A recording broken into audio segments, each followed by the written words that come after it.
Telangana CM Revanth Reddy రేపు ఢిల్లీకి వెళ్లనున్నారు. AICC పెద్దలతో సీఎం రేవంత్ భేటీ కానున్నారు. తాజా రాజకీయ పరిణామాలపై చర్చించనున్నారు.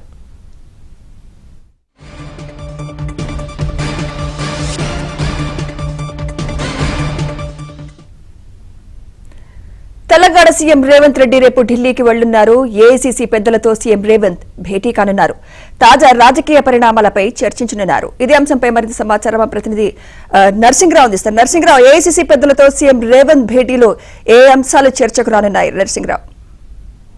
సుమిత్ర, రేపు సీఎం రేవంత్ రెడ్డి ఢిల్లీకి వెళ్ళబోతా ఉన్నారు. రేపు సాయంత్రము ప్రత్యేక విమానంలో ఢిల్లీకి వెళ్తున్నట్లుగా తెలుస్తూ ఉంది. ఇప్పటికే అందుకు సంబంధించినటువంటి షెడ్యూల్ ఖరారైనట్లుగా సమాచారం.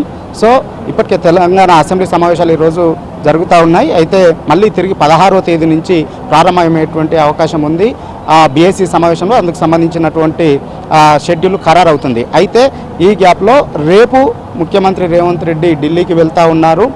రేపు సాయంత్రం వెళ్తారు. ఆ తర్వాత ఎల్లుండి కూడా అక్కడే ఉంటారు.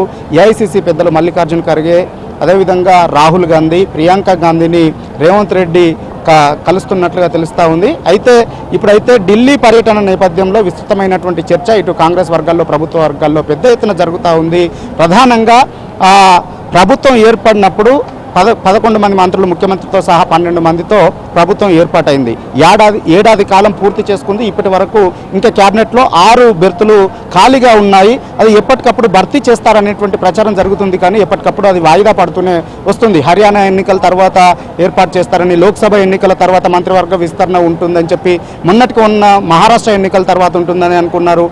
ఇటీవల దసరా పండుగ తర్వాత మంత్రివర్గ విస్తరణ ఉంటుంది అనేటువంటి ప్రచారం విస్తృతంగా జరుగుతూ వస్తుంది. కానీ ఎప్పటికప్పుడు అది వాయిదా పడుతూనే వస్తుంది. కానీ ఈ దఫా ఖచ్చితంగా మంత్రివర్గ విస్తరణ ఉంటుంది. ఆ మంత్రివర్గ విస్తరణ కూర్పు పైన ఏఐసీసీ పెద్దలతో చర్చించేందుకే రేవంత్ రెడ్డి ఢిల్లీకి వెళ్తున్నారనేటువంటి ప్రచారం అయితే విస్తృతంగా జరుగుతుంది. ప్రభుత్వ వర్గాల్లో దీనిపైనే చర్చ జరుగుతుంది. ప్రస్తుతానికి 6 బెర్తులు ఖాళీగా ఉన్నాయి. కొన్ని జిల్లాలకు ఇప్పటికీ ఇంకా ప్రాతినిధ్యం లేదు. ఆదిలాబాద్ జిల్లా నుంచి ప్రాతినిధ్యం లేదు క్యాబినెట్లో, నిజామాబాద్ జిల్లా నుంచి క్యాబినెట్లో ప్రాతినిధ్యం లేదు. సో ఈ జిల్లాల నుంచి ఖచ్చితంగా ఈసారి అవకాశం ఉంటుంది అనేటువంటి చర్చ జరుగుతూ ఉంది. దాంతోపాటుగా హైదరాబాద్, రంగారెడ్డి జిల్లాల నుంచి కూడా అవకాశం కల్పిస్తారనేటువంటి చర్చ జరుగుతూ ఉంది.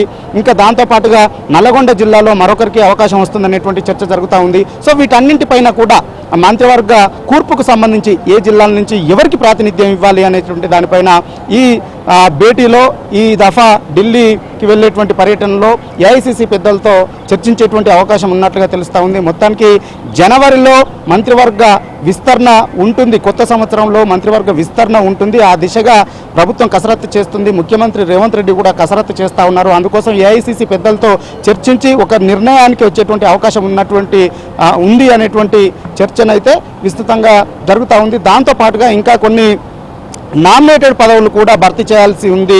అయితే మొదటి నుంచి 10 ఏళ్ల పాటు ప్రతిపక్షంలో ఉన్నప్పటికీ కూడా తెలంగాణ ఇచ్చి లబ్ధి పొందకుండా ప్రతిపక్షంలోనే ఉన్నప్పటికీ పార్టీని వీడకుండా ఎవరైతే అంటిపెట్టుకొని ఉన్నారో, మొదటి నుంచి పార్టీ జెండా మోస్తూ ఉన్నారో వారందరికీ కూడా ఈ నామినేటెడ్ పదవుల్లో ప్రాధాన్యం ఇవ్వాలనేటువంటి అభిప్రాయంతో ముఖ్యమంత్రి రేవంత్ రెడ్డి ఉన్నారు. సో ఇప్పటికే అందుకు సంబంధించినటువంటి జాబితా ఇంకా ఇప్పటికే కొన్ని నామినేటెడ్ పదవులు భర్తీ చేశారు. ఇంకా ఖాళీగా ఉన్నటువంటి నామినేటెడ్ పదవులు, అదేవిధంగా పార్టీకి ఓపెన్గానే దరఖాస్తు చేసుకున్నారు కొంతమంది. సో వారి జాబితాను కూడా సిద్ధం చేసుకున్నారు.